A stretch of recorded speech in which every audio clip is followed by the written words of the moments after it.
اور آج کرپٹ بددیانت حرامخور لوگوں کو حکومت ملی ہوئی ہے، اور یہ ان میں سے ایک بندہ ہے جس کی 1% ویلیو نہیں ہے پاکستانی ان کی نظروں میں، یہ ٹیررسٹ ہے۔ اور اس کے خاندان کو دیکھیں، 2-3 بندے ہیں اس کے پوری پارلیمنٹ میں، وہ بھی اپنے خاندان ہے، بیٹے اور بھائی۔ تو یہ پوری پاکستان کو کیسے کنٹرول کر رہا ہے؟ کون اس کو سپورٹ کر رہا ہے؟ یہی کرپٹ لوگ۔ وہ کسی نے بولا تھا کہ میٹنگ ہو رہی تھی، ایک مقولہ تھا، اس میں قاتل چور چکے سب اکٹھے ہو گئے تھے، تو انہوں نے کہا جی دیکھو ہم قتل کرتے ہیں، تم چوری کرتے ہو، بات تو ایک ہی ہے نا، بات ہوتی ہے لوگوں کو ذلیل کرنا، تو ہم بھی ذلیل کر رہے ہیں۔ تو قاتل بھی بیچ میں گھسے تھے، تو انہوں نے بولا ہمارا نام بھی اس لسٹ میں شامل کرو کہ ہم تمہارے ہی بندے ہیں۔ یہ ملا کے بندے ہیں سارے، ملا نے ان کو برگلایا، اسی نے سازش کی، اسی کی وجہ سے سب کچھ آج پاکستان سہ رہا ہے۔ تو پاکستانی قوم، چاہے وہ پی ٹی آئی والے ہیں یا باقی محب وطن لوگ ہیں، یا پاکستانی قوم جو ہے 22 کروڑ لوگ، سمجھ جائیں کہ کس کی وجہ سے پاکستان ڈوبا ہے۔ تو آج اگر ہم نے ان قسم کے چوروں کو نہ نکالا، بلیک شیپس کو نہ نکالا، تو پاکستان ترقی نہیں کرے گا۔ لیکن ابھی میرے خیال میں لوگوں کو پتہ لگ جانا چاہیے کہ پاکستان کیوں آج تک ترقی نہیں کر پایا، کن لوگوں کو ہم نے اٹھایا اور آسمان پہ لے گئے، اور کن کو ہم نے ڈبو دیا جو اصل لوگ تھے اس پاکستان کو چلانے کے لیے۔ سر یہ بتائیے کہ ایک پاکستان میں جو میرے خیال میں بہت بڑی غلطی ہوئی یہ ہے کہ علیحدہ مدرسے بنائے گئے۔ ان کو چاہیے تھا کہ جو نارمل سکول تھے وہیں پہ قرآن پاک کا ایک پیریڈ رکھتے، اسلامی تعلیمات جو ہوتی ہیں اسی میں یہ اسلامی تعلیمات دی جاتی، قرآن مجید کی تعلیم دی جاتی۔ یہ جو علیحدہ بنائے ان علماء نے، آپ کیا سمجھتے ہیں کہ یہ بھی اس وقت پاکستان کے لیے بہت بڑا مسئلہ بنا ہوا ہے کیونکہ یہ بلیک میل کر رہے ہیں اب؟ بالکل ایسے ہی ہے۔ پاکستان کے اندر قرآن الکریم اصل میں آپ کہیں کہ اگر ہم پہلی جماعت سے شروع کرتے ہیں تو بچوں کو 2 حرف مطلب کے ساتھ، اصل قرآن الکریم مطلب جب تک نہیں لوگوں کو پتہ لگے گا، کسی کو پتہ ہی نہیں ہے کہ قرآن کا مطلب کیا ہے۔ اور یہ ملا جو تھے انہوں نے بانپ لیا تھا کہ اس قوم کو ہم کیسے بیوقوف بنائیں گے، تو انہوں نے قوم کو ڈیوائیڈ کیا 40-50 فرقوں میں۔ اور اسلام قرآن ہے، قرآن اگر جو نہیں آپ پڑھے گا اس کو سمجھ نہیں آئے گی۔ کوئی اور یہ جو انہوں نے فرقے بنائے ہیں سب جعلی بنائے ہوئے ہیں۔ مسلمان قرآن میں سے مسلمان ہم بنے، تو قرآن یہ پڑھاتے نہیں ہیں۔ قرآن اگر سب سکولوں میں پڑھایا جاتا اور مطلب کے ساتھ پڑھایا جاتا تو یہ ملا کی چودراہٹ جو ہے جس کی وجہ سے آپ یہ چودھری بنے ہوئے ہیں اور مسجدوں میں اپنے وہ عقیدے بنائے ہوئے ہیں، لوگوں کو بیوقوف بنا کے لوگوں کو بیوقوف بنا رہے ہیں، اور انہوں نے اپنے پیچھے بندے لگائے ہوئے ہیں۔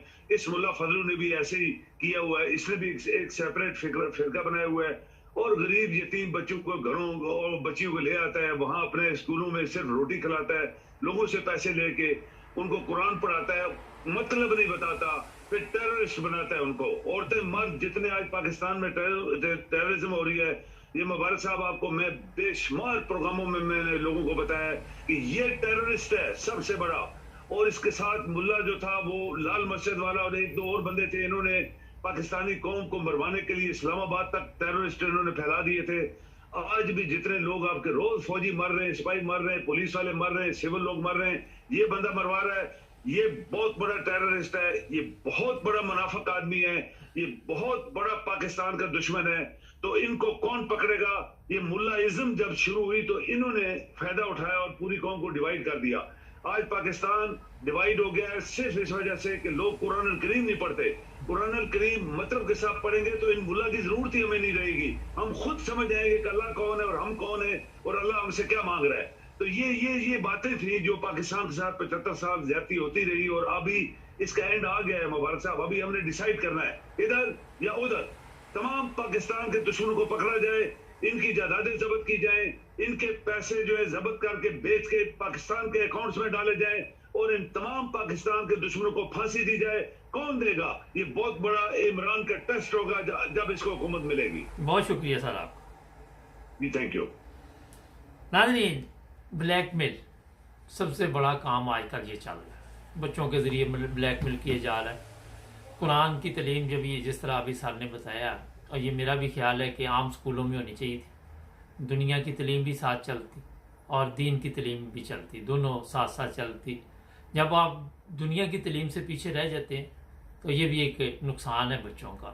مگر ان کو دنیا کا پتہ ہی نہیں چلا اور انہیں غلط طریقے کے ساتھ وہاں پہ جو بھی حالات ہیں، تربیت ہے. اگر کوئی قرآن پڑھتا ہے اور پھر وہ جس طرح ابھی سر نے بتایا کہ نقصان ملک کا یا قوم کا ہوتا ہے، تو قرآن میں تو یہ چیز نہیں لکھی ہوئی. تو اس کا مطلب کسی نہ کسی جگہ پہ کمزوری ہے، اسے ٹھیک کرنا چاہیے. ہمارے چینل کو سبسکرائب کریں، جڑے رہیں.